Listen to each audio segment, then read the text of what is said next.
خاتم النبيين وعلى آله إلى يوم الدين أما بعد অধ্যক্ষ নুরুল আমিন অন্যান্য অভিন্ন কর্মসূচিতে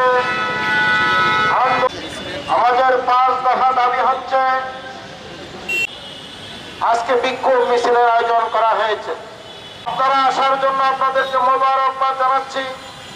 30 মে শহীদ প্রেসিডেন্ট জিয়াউর 1977 সালে, এটা হচ্ছে 1979 সালে দ্বিতীয় জাতীয় সংসদে সেই কেয়ারটেকার সরকার গঠিত হয়েছিল, কিন্তু নির্বাচিত হয়েছিলেন তিনি।